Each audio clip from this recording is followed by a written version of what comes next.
नमस्ते। चलिए आज केवीएस स्पेशल एजुकेटर्स सिलेबस को थोड़ा आसान बनाते हैं। बहुत से लोगों को ये काफ़ी मुश्किल लगता है, पर अगर इसे सही तरीके से देखें तो ये असल में कामयाबी तक पहुंचने का एक सीधा साधा नक्शा है। तो क्या कोई तैयार है एक नई पीढ़ी को राह दिखाने के लिए, उनके जीवन में एक पॉजिटिव बदलाव लाने के लिए? अगर हाँ, तो यकीन मानिए ये सफर बहुत ही खास होने वाला है। और देखिए, इस सफ़र पर निकलने के लिए जो सबसे ज़रूरी चीज़ है वो है केवीएस स्पेशल एजुकेटर का सिलेबस।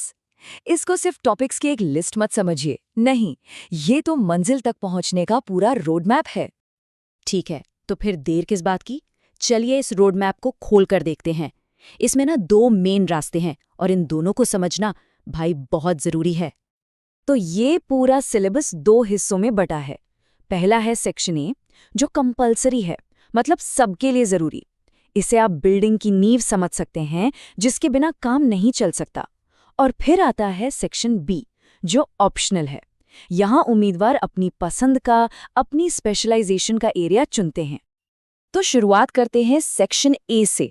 हमारा पहला पड़ाव है द बिग पिक्चर, मतलब हमें भारत में स्पेशल एजुकेशन की पूरी दुनिया को एक बड़े नजरिए से समझना होगा। ये जानना ना सच में बहुत दिलचस्प है कि वक्त के साथ दिव्यांगता को देखने का हमारा नजरिया कैसे बदला है। सोचिए, एक जमाना था जब इसे एक अभिशाप या दया की चीज समझा जाता था। फिर मेडिकल मॉडल आया और अब आज हम इसे ह्यूमन डाइवर्सिटी और इंक्लूजन का एक हिस्सा मानते हैं। और यही सोच का बदलाव मॉडर्न स्पेशल एजुकेशन की जड़ है। और ये बदलाव सिर्फ सोच तक ही नहीं रुका, ये हमारे कानूनों में भी आया।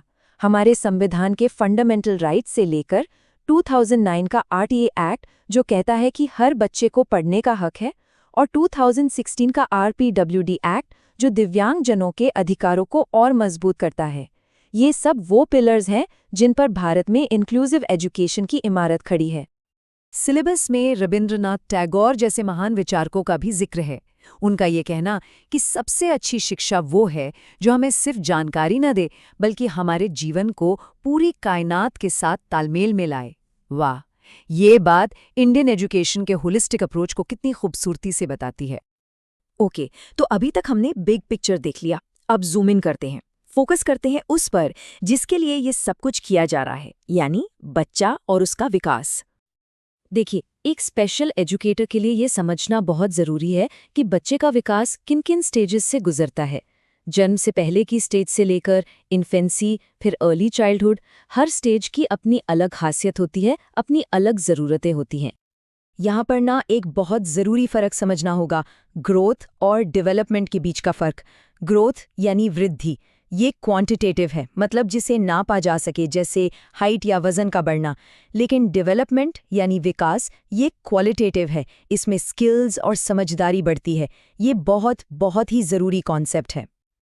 और इस विकास को समझने के लिए कुछ बेसिक साइकोलॉजिकल प्रोसेसेस को जानना पड़ेगा, जैसे कि अटेंशन, परसेप्शन, मेमोरी, मोटिवेशन। सोचिए, अगर किसी बच्चे का ध्यान नहीं लग रहा तो वो सीखेगा कैसे? या सही मोटिवेशन मिल जाए तो उसकी प्रोग्रेस कितनी तेज हो सकती है? ये सारी चीजें सीखने पर सीधा असर डालती हैं, और स्पेशल नीड्स वाले बच्चों के लिए तो ये और भी ज्यादा मायने रखती हैं। ठीक है, तो थ्योरी तो समझ ली। अब बात करते हैं प्रैक्टिकल चीज़ों की, मतलब एक टीचर का टूल किट। वो क्या क्या टूल्स हैं जो एक इंक्लूसिव क्लासरूम में रोज़ काम आते हैं? पहला टूल है अडेप्टेशन, यानी अनुकूलन। इसका सीधा सा मतलब है कि बच्चे को सिखाने के लिए हम अपने तरीके, अपनी टीचिंग मटेरियल या क्लास के माहौल में थोड़ा बदलाव करें। दूसरा है अकोमोडेशन, यानी समायोजन। इसमें हम बच्चे को उसकी दिव्यांगता से जुड़ी मुश्किलों से पार पाने में मदद करते हैं, पर लर्निंग गोल नहीं बदलते। जैसे किसी बच्चे को एग्जाम के लिए थोड़ा ज़्यादा टाइम दे देना। और तीसरा है मॉडिफिकेशन, मतलब संशोधन। यहाँ हम जो सिखा रहे हैं या जो उम्मीद कर रहे हैं उसी को बदल देते हैं। लर्निंग स्टैंडर्ड ही चेंज हो जाता है। इन तीनों के बीच का फर्क समझना, बिलीव मी, बहुत ज़रूरी है। जाहिर है, ये सारे टूल्स तभी काम करेंगे जब क्लास का मैनेजमेंट अच्छा हो। सिलेबस इस बात पर बहुत जोर देता है कि सीखने का एक बढ़िया माहौल बनाया जाए, बच्चों के व्यवहार को समझा जाए, पॉजिटिव स्ट्रैटेजीज अपनाई जाएं, और हाँ, दूसरे टीचर्स और पेरेंट्स के साथ मिलकर काम किया जाए। तो ये था हमारा सेक्शन ए। चलिए अब रोड मैप के दूसरे और आखिरी हिस्से पर चलते हैं। यह है सेक्शन बी, जहां अपनी एक्सपर्टीज, अपनी स्पेशलाइजेशन चुनने का मौका मिलता है। यहाँ पर उम्मीदवारों को 4 ऑप्शंस में से कोई एक चुनना होता है। IDD यानी intellectual and developmental disability, HI मतलब हियरिंग इम्पेयरमेंट, VI यानी विजुअल इम्पेयरमेंट, या फिर MD मल्टीपल डिसेबिलिटीज। अब यहाँ एक मजेदार बात है, कोई भी स्पेशलाइजेशन चुनी जाए, फोकस एरियाज लगभग वही रहते हैं।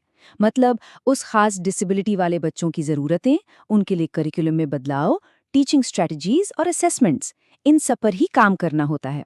तो देखा, फाउंडेशन वही है, बस एप्लीकेशन बदल जाता है। तो ये है KVS स्पेशल एजुकेटर सिलेबस का पूरा खाका। ये सिर्फ एक एग्जाम नहीं है, ये एक सफ़र है, और इस सफ़र के लिए बस एक ही मंत्र है, अपने लक्ष्य की ओर पूरे आत्मविश्वास के साथ आगे बढ़ें।